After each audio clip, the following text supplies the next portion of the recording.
Halo Kak Lina, selamat siang. Terima kasih untuk kesediaannya untuk berbagi sama kami di Perkantas Jogja. Ya, kami ingin mengangkat tema tentang mengenali dan mencari kehendak Allah dan mengerti prinsip-prinsip yang ada di dalamnya gitu. Mungkin dari Kak Lina ada yang mau disampaikan tentang prinsip-prinsip ini? Silakan Kak. Ya, selamat pagi, siang, malam buat teman-teman Perkantas Jogja, pengurus dan alumni. Aku mungkin bagi dengan dua bagian ya dalam mencari pimpinan Tuhan. Dan ini apa yang aku mengerti dan aku alami.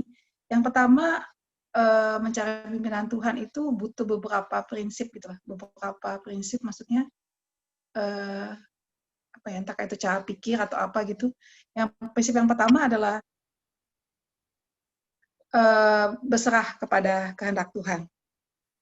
Berserah pada kehendak Tuhan, maksudnya gini, kadang kita takut untuk menerima kehendak Tuhan. Itu mungkin terasa sukar buat kita gitu. Misalkan ada satu alumni sedang bergumul tentang pekerjaannya, dan dia khawatir kalau Tuhan ternyata pimpin dia keluar kota, itu berarti pisah dengan keluarga dan seterusnya. Ya, jadi pertama itu ya, belajar berserah pada kehendak Tuhan adalah yang terbaik. Kemudian yang kedua, belajar berserah kepada, atau percaya lebih tepat kepada providensia Allah, kepada pemeliharaan Allah. Kalau ini ada sedikit pengalaman pribadi, waktu itu saya takut diberhentikan dari pekerjaan, yang waktu itu meminta saya untuk melakukan kompromi, tapi saya belajar untuk melihat bahwa hidup saya tergantung kepada Tuhan, bukan tergantung kepada perusahaan, dan itu menolong saya untuk mengerti pimpinan Tuhan. Apa yang harus saya perbuat pada waktu itu, bilang apa tidak sama bos, dan seterusnya. Jadi yang kedua itu belajar untuk percaya kepada providensia Allah. Yang ketiga itu adalah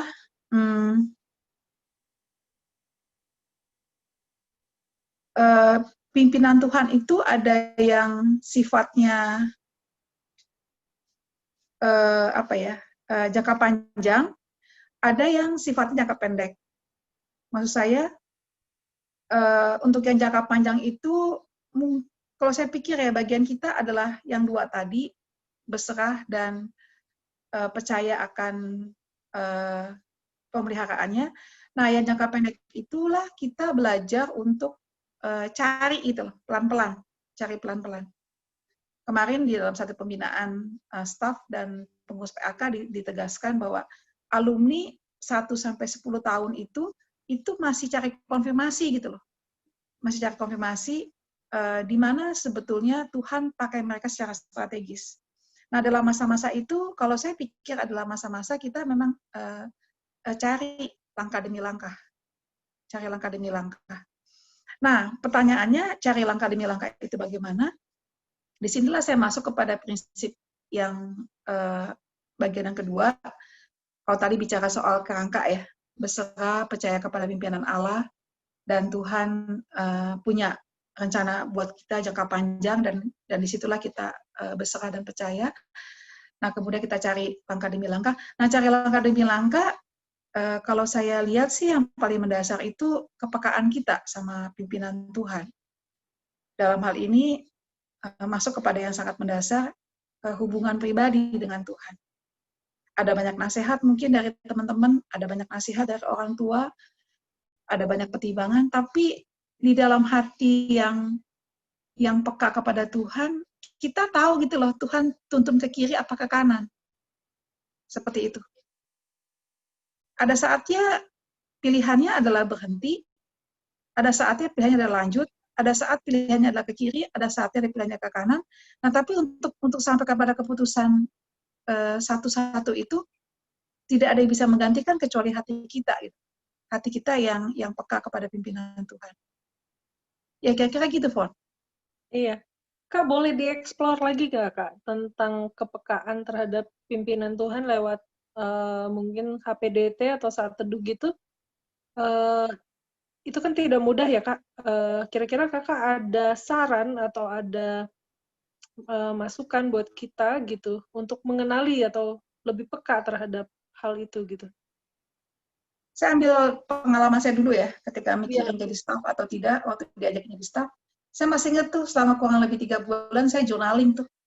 Saya journaling, saya buat jurnal, setiap pikiran yang terlintas saya catat, baik itu yang mendukung, baik itu yang tidak mendukung.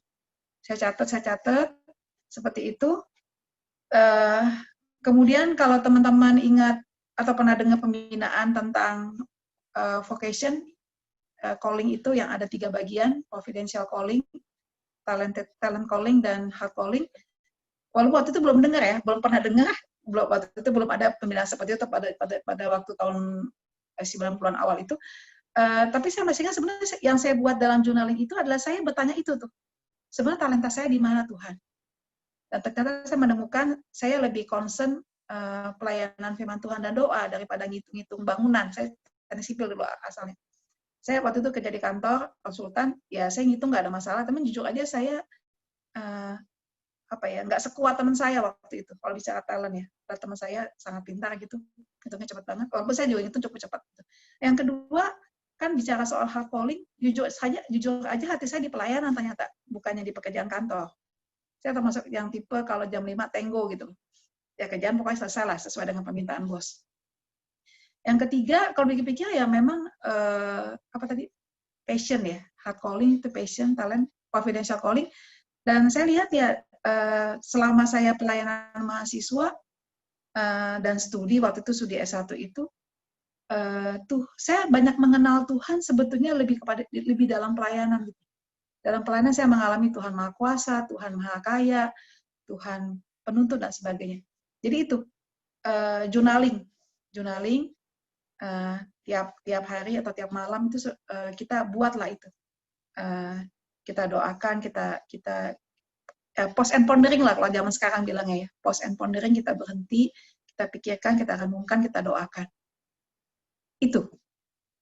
Ya, kalau soal keputusan misalnya sulit, misalnya keputusan yang tidak mudah yang harus diambil, Kak Lina biasanya gimana Kak prosesnya Kakak menggumulkan hal itu?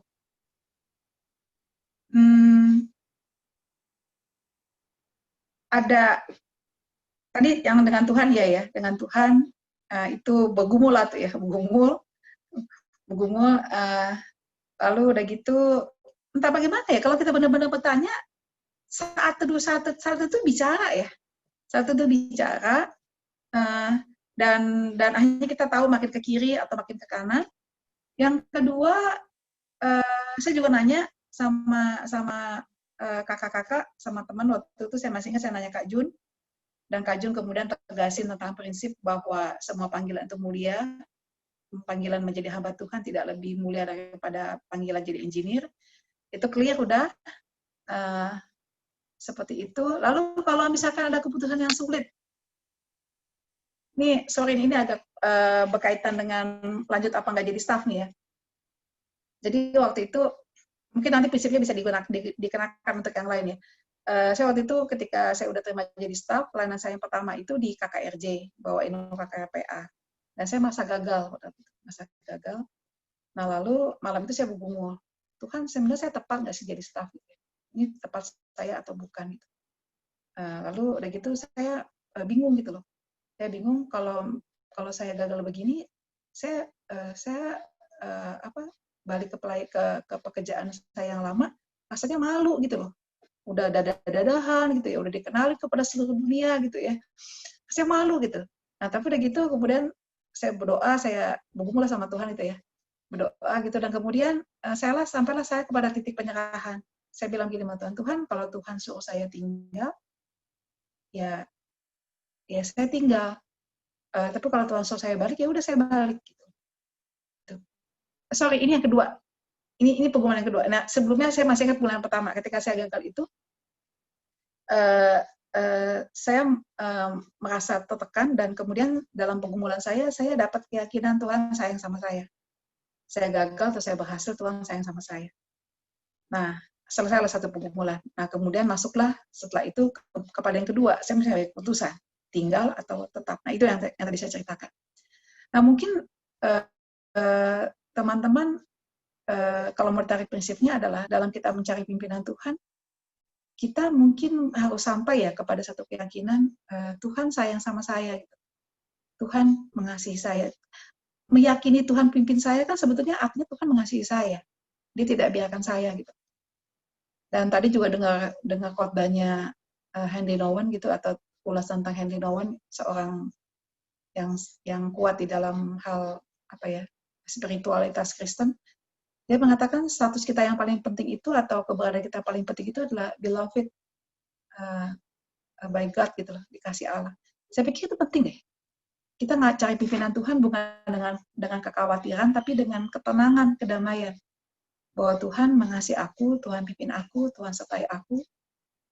Nah, barulah yang kedua, ya kembali. Ya udah Tuhan, terserah Tuhan deh. Saya mau kemana? Gitu. Iya, oke Kak. Thank you Kak untuk sharingnya. Kalau kemarin kan aku juga ini ya diskusi sama Gardin ya, salah satunya yang aku interview tentang ini, karena kita juga pengen ada yang generasi muda yang di bidang di dunia kerja ya, gimana mereka gitu.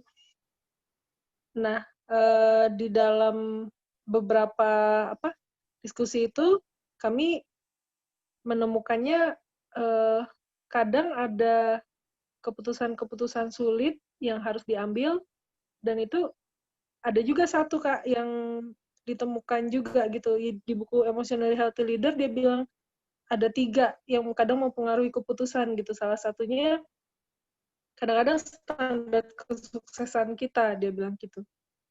Standar kesuksesan kita itu ya bisa berpengaruh kepada keputusan.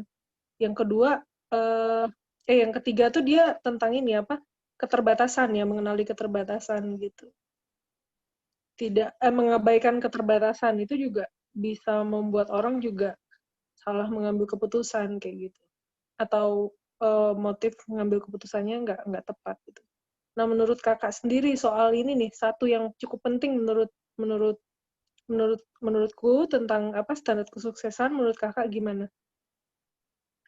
Aku nih suka satu kalimat yang pernah aku berikan kepada seorang alumni ketika dia mau promosi jabatan. Tapi dia promosi jabatan ya maksudnya. Waktu itu aku ingat satu artikel dari Francis Schaeffer. Judulnya itu No Little People, No Little Place. Dia menegaskan jangan inginkan tempat-tempat yang tinggi. Di tempat yang tinggi itu anginnya kencang, dia bilang. Susah untuk still, untuk tenang bersama dengan Tuhan. Jadi poinnya ya kembali ya, hidup kita tujuan utamanya bukan sukses, tapi bagaimana makin dekat dengan Tuhan, makin memuliakan Dia dan seterusnya. Nah, kecuali dia bilang Tuhan paksa kita ke sana. Jadi poinku kalau aku dapat, memang sebagai orang Kristen,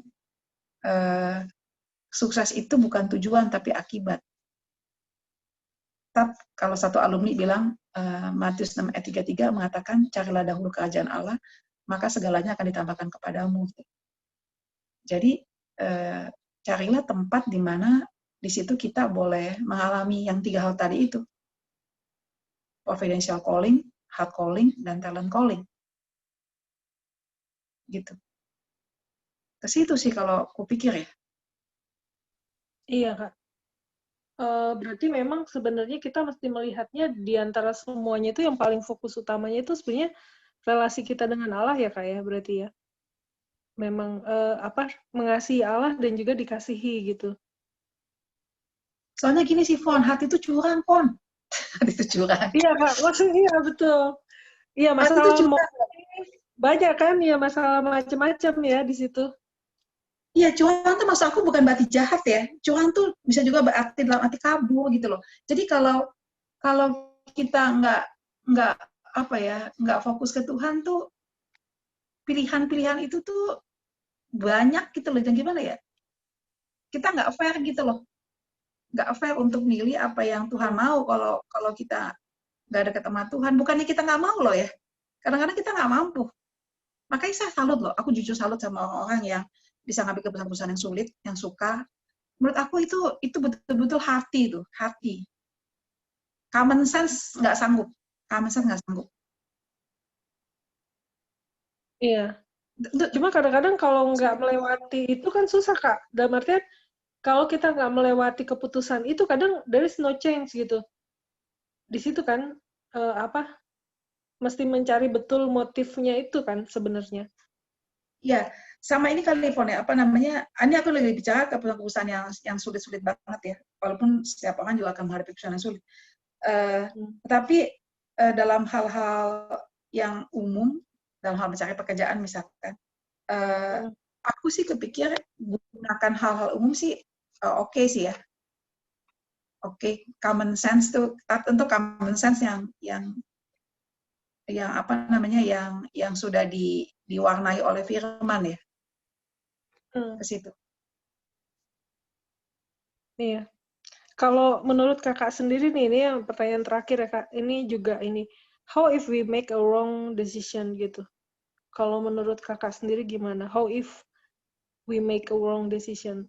Kemarin sih waktu berdiskusi itu ada hal yang bahwa Allah itu memang mengizinkan kita untuk memilih gitu.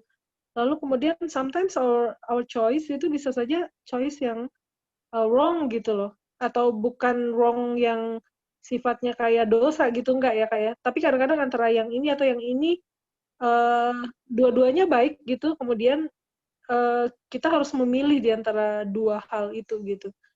Nah, menurut Kakak gimana tuh? If we have more consequence gitu terhadap sebuah keputusan yang satu, then apa gitu yang harus kita lakukan sebagai orang percaya?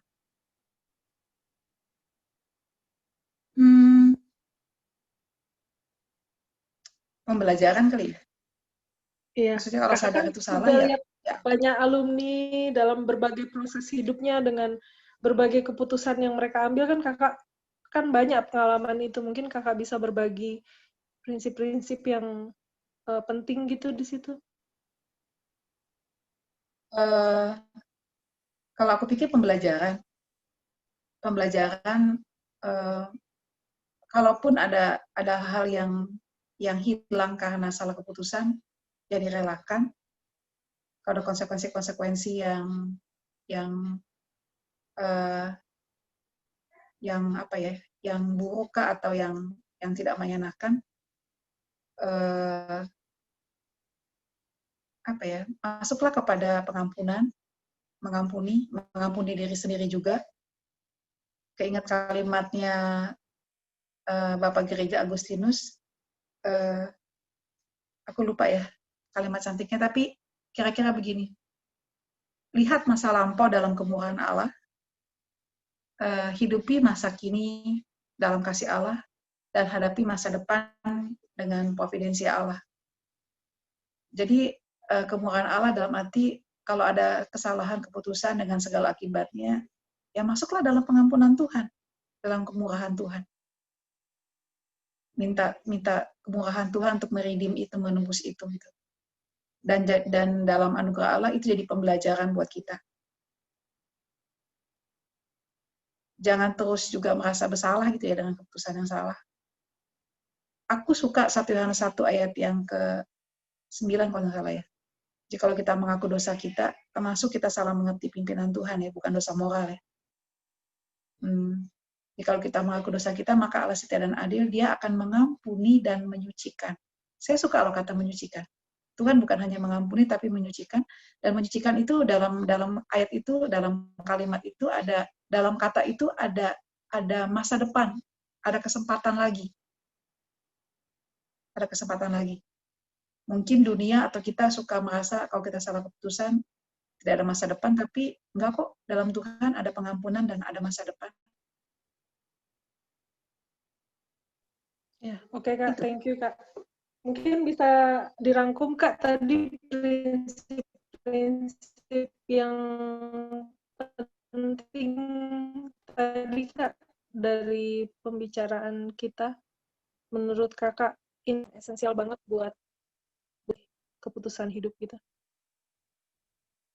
Ya, yang pertama belajar berserah pada kehendak Tuhan, karena Tuhan yang punya rencana yang terbaik buat kita belajar berserah. Yang kedua, dalam kekhawatiran kita belajar akan providensi Allah, pemeliharaan Allah. Yang ketiga adalah di dalam kita mengerti langkah demi langkah akan pimpinan Tuhan, kita belajar untuk, dan dari kita mahasiswa kita ngerti lah ya, kepekaan hati itu salah satu yang sangat kuat dilatih lewat quiet time, doa. Nah, masuklah ke situ. Di dalam quiet time itulah kita akan bisa memilih dan memilah segala macam masukan, segala macam wawasan, segala macam pengertian. Tuhan sebetulnya mau yang mana gitu, langkah demi langkahnya itu. Ke kiri kah, ke kanan kah, dan seterusnya. Ya, oke. Thank you, Kak.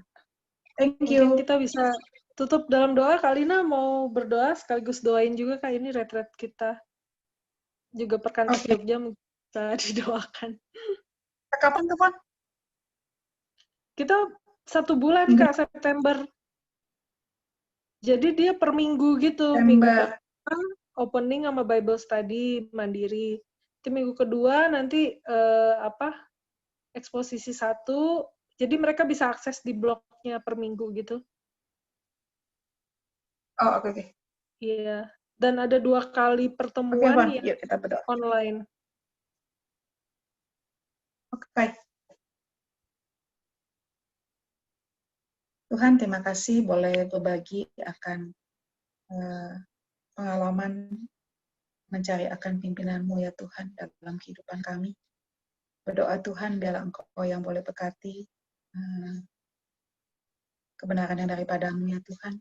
Itu boleh menjadi berkat bagi teman-teman Perkantas Jogja, baik pengurus maupun juga para alumni dan juga staf ya Tuhan. Dan kami juga mau berdoa untuk nanti pas pelaksanaan retret pekerja, baik yang weekly ya Tuhan, dan juga pertemuan online. Tuhan biarlah Engkau yang boleh pimpin dan tolong.